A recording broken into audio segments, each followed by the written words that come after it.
Well, on Tuesday this week, the Reserve Bank lifted the cash rate by 0.25%. This was the first increase in the cash rate since 2010. The 0.25% came somewhat as a surprise. Westpac was expecting 0.15%, market pricing was about in line with that, and there were many forecasters who weren't expecting a rate hike at all.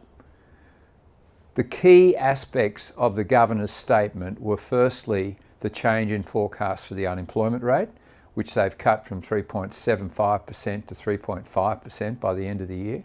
Westpac is already at 3.2% there. The second and even more spectacular change in the forecast was that whereas back in February they were expecting that underlying inflation would print 2.75% by the end of 2022, they've lifted that to 4.75%.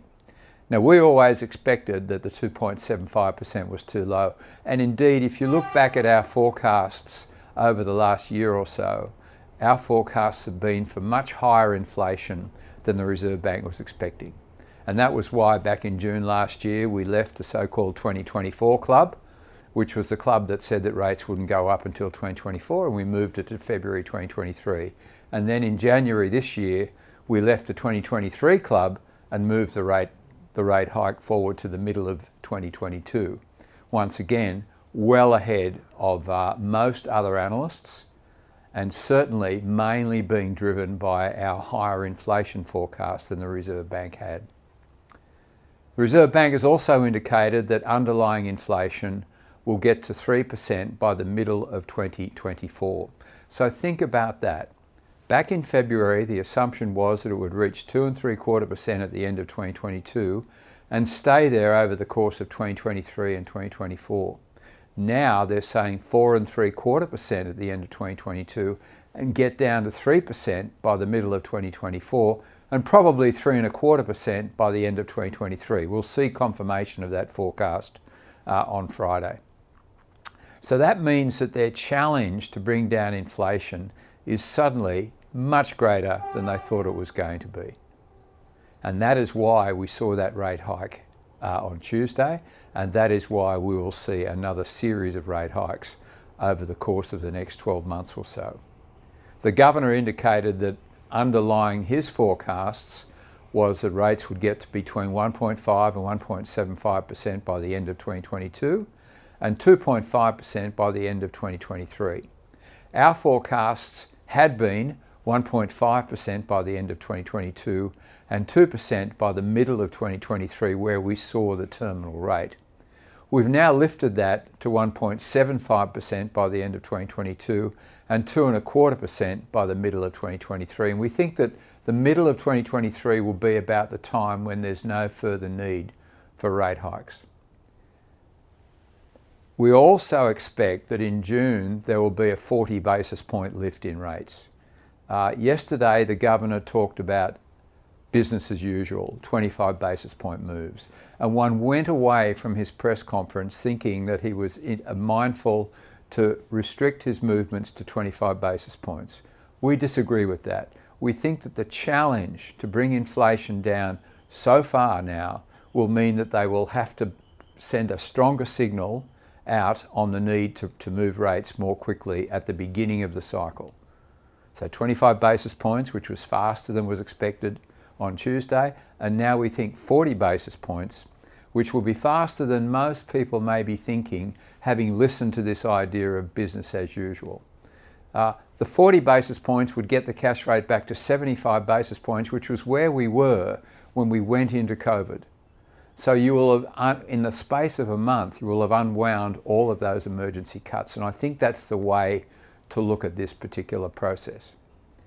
The market, however, has been really impressed by the Reserve Bank accepting the fact that they have this huge inflation task. And they're now talking about a terminal rate of around 4.4%.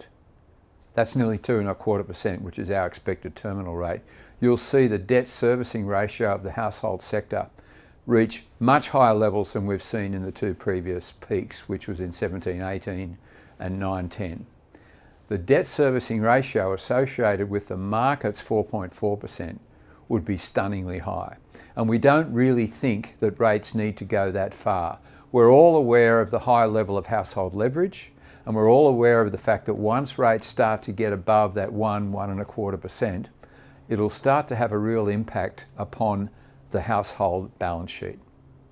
But the reason why we're saying that the peak this time will be above previous debt servicing ratio peaks is because the household balance sheet is stronger going into this rate hike cycle than we've seen in the past, because of the 240 billion of accumulated savings that the household sector has been able to achieve over the last 2 years as they've been locked up, unable to spend, and they've averaged a savings rate of 17% compared to the normal savings rate of around 6 to 7%. So that will provide a buffer, but I don't think it's going to provide the sort of buffer that the market is expecting.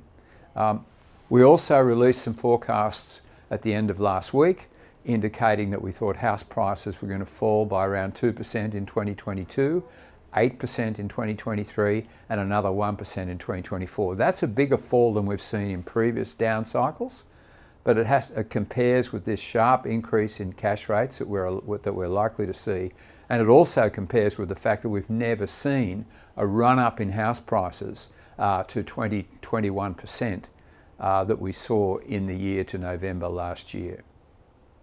The other aspect of the Governor's statement related to feeling a lot more comfortable about the wages story. So up until now, there's been this constraint around the timing of rate hikes because the Governor was so nervous about the fact that he hadn't seen much evidence of rising wages.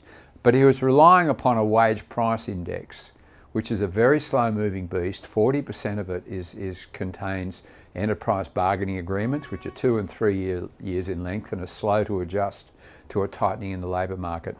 Now they're looking at more up-to-date data on wages, and they're looking at their liaison, which is telling them now that 40% of companies that they've been talking to are talking about a 3% plus increase in wages.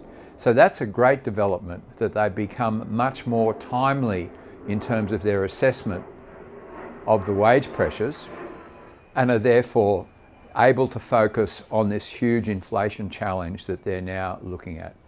Finally, we saw some information on how the Reserve Bank will be dealing with their balance sheet. As expected, they're not going to be selling any bonds. They accept the fact that the build-up in the bond portfolio of 350 billion and the nearly 200 billion build-up in the balance sheet as a result of loans to banks, that 550 billion build-up over the COVID period, the banks will be paying back around 180 billion of that term loan facility in 2023 and 2024. That's enough shrinkage of the balance sheet for the Reserve Bank to avoid having to sell bonds into the market. So that was of some comfort to the bond market, that we won't be seeing the Reserve Bank applying the sort of policies that the Federal Reserve will be applying in selling bonds into the market. So overall, a very, very important statement from the Reserve Bank Governor, setting the scene for rising interest rates. We've slightly revised up our profile. Of course, we've been expecting this rate hike cycle for some time now. We've slightly revised up our forecast. The most important point being that in the near term, that is at the June meeting, we expect a large increase of 40 basis points, well above the so-called business as usual 25 basis point moves that the Governor was talking about yesterday. Thanks very much.